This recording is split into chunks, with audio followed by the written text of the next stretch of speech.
दोस्तों, जीवन सुख दुख की धूप छांव से भरा है। कभी सुख का पलड़ा भारी होता है तो कभी दुख का भारी होता है। कभी लोग चुनौतियों के दबाव से कई मौकों पर टूट जाते हैं। वे महसूस करते हैं कि जितनी समस्याएं उनके सामने हैं, उनका वो मुकाबला नहीं कर पाएंगे। कई मर्तबा लोग सोचने लगते हैं कि वो दुनिया के सबसे बदनसीब इंसान है। लेकिन ऐसी समस्याओं से हारना नहीं चाहिए। व्रत, वैकल्पिक पूजा पाठ, कुछ उपाय आपको मुश्किलों से बाहर निकाल सकते हैं। कई बार छोटी छोटी चीजें जो हमारी नजरों के सामने होती है, हम रोजाना इस्तेमाल करते हैं, हमें समस्याओं से निजात दिला सकती है। लेकिन हमें इनके उपायों के बारे में पता ही नहीं होता।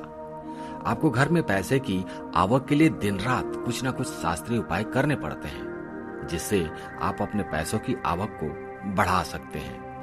आज हम आपको बताएंगे एक ऐसा अनोखा उपाय जो चमत्कारी माना जाता है, जिसको आजमाने के बाद माना जाता है कि घर में पैसों की आवक कई गुना ज्यादा बढ़ जाती है। और इस उपाय में हमको कुछ नहीं करना होता है, सिर्फ 3 मोर पंखों का इस्तेमाल करना है। कैसे करना है वो हम आपको बताएंगे। दोस्तों, सबसे पहले समझ लें कि मोर पंख है क्या।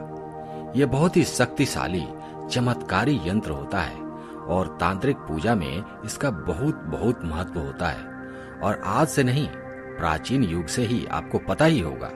जितने शास्त्र हैं, ग्रंथ हैं, वास्तु हैं, ज्योतिष शास्त्र हैं, सभी में मोर के पंख को बहुत ही इंपॉर्टेंट स्थान दिया गया है। हिंदू मान्यताओं के अनुसार घर में मोर पंख का प्रयोग करने से अमंगल टल जाता है। विशेष रूप से कहा जाता है कि मोर पंख से दुष्ट आत्माएं पास नहीं आती। मोर पंख को भगवान श्री कृष्ण ने अपने मुकुट पर स्थान देकर सम्मानित किया था। वास्तु के अनुसार मोर पंख घर से अनेक प्रकार के वास्तु दोष को दूर करता है और मोर पंख सकारात्मक ऊर्जा को अपनी तरफ खींचता है। जो ऋषि महर्षि थे, उन्होंने मोर पंख की कलम से ही बड़े बड़े ग्रंथ लिख दिए थे। मोर पंख की उपयोगिता खास है। आयुर्वेद में भी इसका अच्छा खासा महत्व है। और शास्त्रों के अनुसार संध्या नाम का एक असुर था।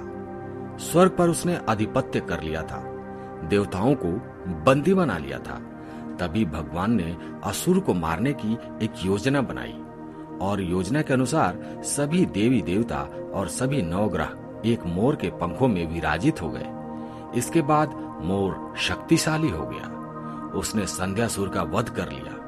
तभी से मोर को और भी पूजनीय और पवित्र माना जाने लगा है। दोस्तों, सिर्फ ऋषि मुनि और राजा महाराजा ही नहीं, बल्कि भगवान श्री कृष्ण के क्या कहने।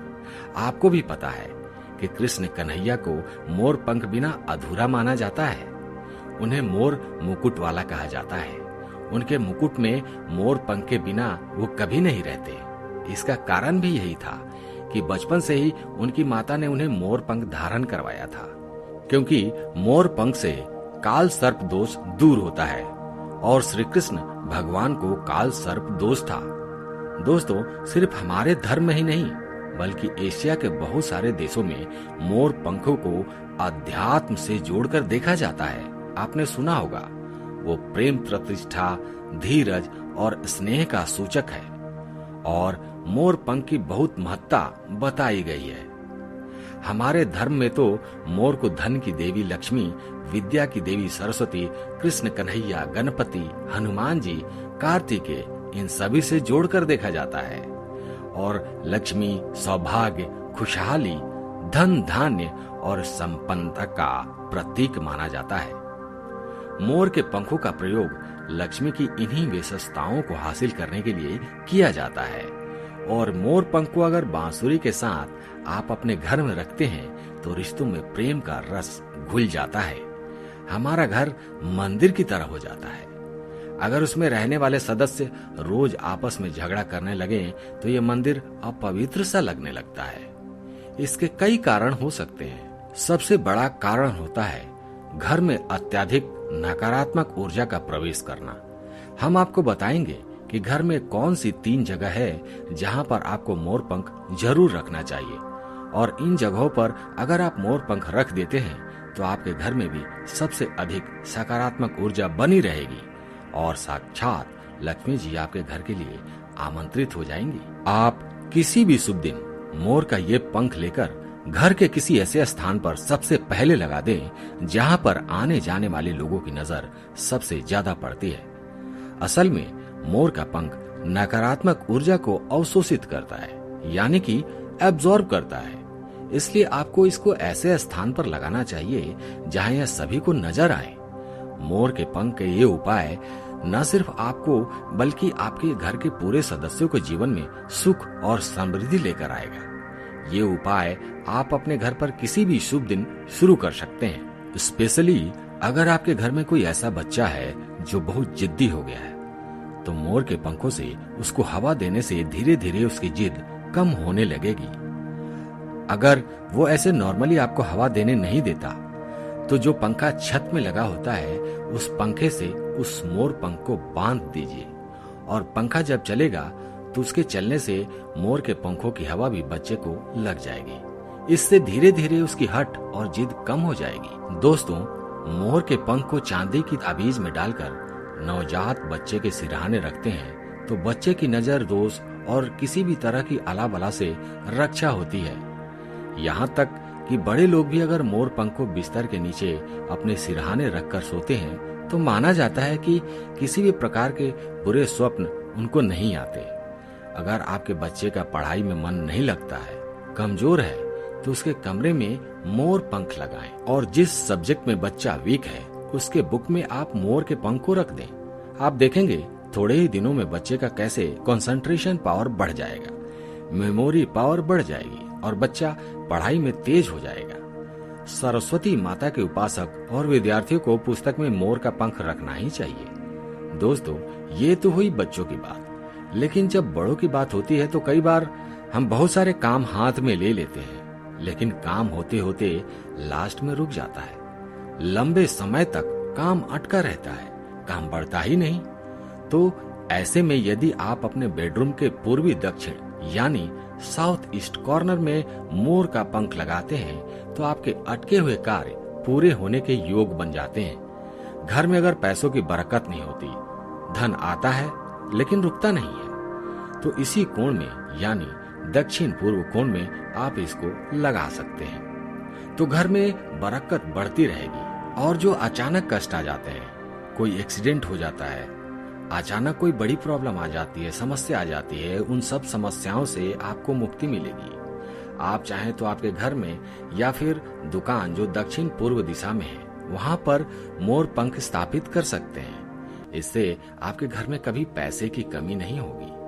आप चाहें तो अपनी जेब में या डायरी में मोर पंख रख सकते हैं। इससे भी आपको राहु दोष प्रभावित नहीं करेगा। और मन चाहा पैसा कमाने के बाद भी अगर पैसा नहीं टिकता तो आपके घर में साउथ ईस्ट कॉर्नर में मोर पंख जरूर लगाना चाहिए।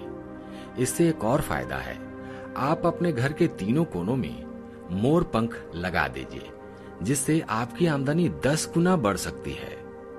पहला मोर पंख आपको घर की अलमारी में या तिजोरी में रखना है। आप घर में जिस स्थान पर सबसे ज्यादा पैसे रखते हैं वहीं पर मोर पंख आपको रखना चाहिए। इससे आपकी तिजोरी में धन बढ़ने लगेगा। साथ ही साथ इससे पहले से रखा हुआ धन धीरे धीरे खर्च होगा।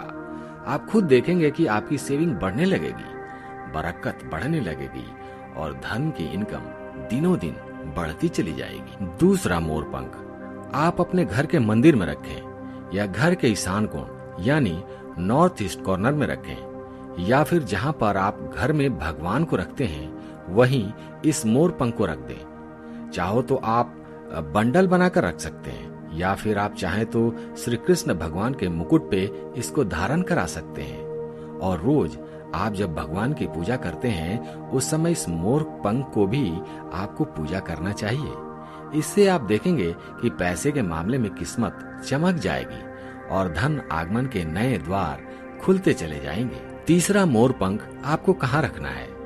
आपको अपने बेडरूम में बिस्तर के नीचे रखना है। ऐसा करने से जब आप बेड पर सोएंगे आपके अंदर काफी सारी पॉजिटिव एनर्जी आ जाती है, जो आपको अच्छे से काम करने में और सोचने में मदद करती है। आपके जीवन में सफलता तो आती ही है, साथ ही पैसों की आवक भी बढ़ जाती है। आप इसको इस तरीके से लगाएंगे। अपने बेड का जो गद्दा होता है, चादर लगाते हैं, उसके नीचे आपको मोर पंख बिछा देना है, उसके ऊपर चादर बिछा देना है और फिर उस पर आपको सोना चाहिए। यदि आप अपने घर के मुख्य द्वार पर 3 मोर पंख लगा देते हैं तो आप देखेंगे जिस घर में आप रहते हैं उस घर का वास्तु दोष दूर हो जाता है। साथ ही साथ किसी की बुरी नजर भी आपके घर पर नहीं पड़ती।